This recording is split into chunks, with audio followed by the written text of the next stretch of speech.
अस्सलामुअलैकुम फ्रेंड्स। क्या आपने कभी महसूस किया है कि रात के सन्नाटे में जब आप अकेले होते हैं तो अचानक आपके कान में एक हल्की सी फुसफुसाहट होती है, जैसे कोई आपके बिल्कुल पीछे खड़ा मुस्कुरा रहा हो। लोग कहते हैं वो सिर्फ वहम है, लेकिन शहर कराची के पुराने कब्रिस्तान के पास रहने वाला सलमान जानता था कि कुछ मुस्कुराहटें इंसानी नहीं होती। प्लीज़ स्टोरी को कंप्लीट वॉच किया करें, वरना स्टोरी समझ में नहीं आएगी। चलें बढ़ते हैं स्टोरी की तरफ।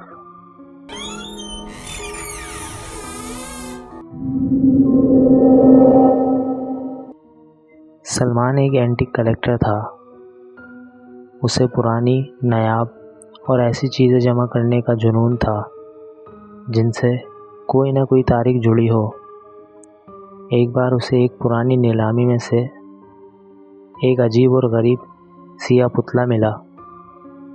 वो मुजस्समा किसी इंसानी पुतले जैसा था, एक ऐसी मखलूक का था जिसके चेहरे पर एक अजीब, तंज़ियाना और खौफनाक मुस्कुराहट थी। दुकानदार ने उसे बेचते वक्त चेतावनी दी थी। उसने कहा, इसे कभी अंधेरे में मत छोड़ना, क्योंकि ये रोशनी से डरता नहीं है, अंधेरे का इंतज़ार करता है। सलमान उसे अपने घर ले आया और अपने बेडरूम के अंदर रख दिया। पहली रात जब वो सोया तो उसे अजीब ख्वाब आया। उसे लगा कि कोई उसके बिस्तर के पास खड़ा उसे देख रहा हो।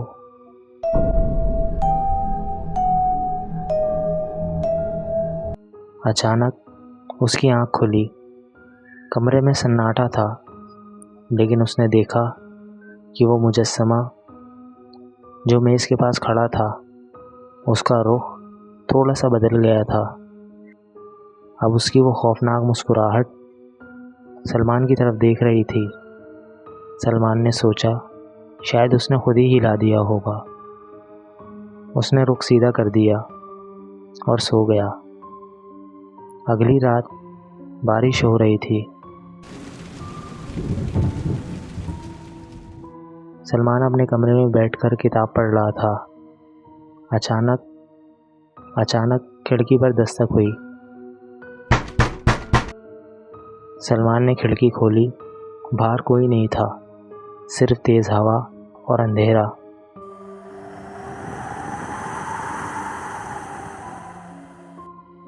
जैसे ही वो पलटा, उसके जिस्म में एक ठंडक सी दौड़ गई। वो मुजस्समा अब मेज़ के पास नहीं था। वो ज़मीन पर बिल्कुल दरवाजे के पास लेटा हुआ था और उसकी मुस्कुराहट वो पहले से ज़्यादा वाज़ेह हो रही थी। ऐसा लग रहा था जैसे पत्थर के होंठ थोड़े और फैल गए हों। सलमान ने घबराकर वो मुजस्समा उठाया और उसे एक पुराने कपड़े में लपेट कर स्टोर रूम में फेंक दिया और दरवाज़ा बाहर से लॉक कर दिया। रात के 3 बजे पूरे घर की लाइट चली गई। सलमान की आंख एक ऐसी आवाज़ से खुली जो किसी के रोने की नहीं, खिलखिलाकर हंसने की आवाज़ थी। वो आवाज़ स्टोर रूम से नहीं, सलमान के बेड के बिल्कुल पास से आ रही थी। उसने देखा कि वो सिया मुजस्समा उसके सीने पर आ रहा था। उसके पत्थर जैसे चेहरे पर अब सिर्फ मुस्कुराहट नहीं थी, बल्कि उसकी आंखों की जगह 2 सुराख थे, जिनमें से चिंगारियां दहक रही थीं। सलमान हिल नहीं सकता था। उसे ऐसा लगा जैसे कोई भारी बोझ उसके सीने पर बैठ गया हो। उस मुजस्समे में से एक सरसराती हुई आवाज़ आई और वो बोला, तुम्हें लगा तुम मुझे कैद करोगे? इब्लीस की मुस्कुराहट कैद नहीं होती, वो मुंतकिल होती है। अगली सुबह सलमान का दोस्त उससे मिलने आया। उसने देखा कि घर का दरवाज़ा खुला हुआ था। बेडरूम में सलमान अपने बिस्तर पर बिल्कुल सीधा लेटा हुआ था।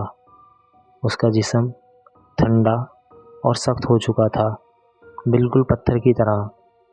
लेकिन सबसे खौफनाक बात ये थी कि सलमान के चेहरे पर वही मुस्कुराहट थी, वही तंज़ियाना और शैतानी मुस्कुराहट जो उस मुजस्समे पर थी।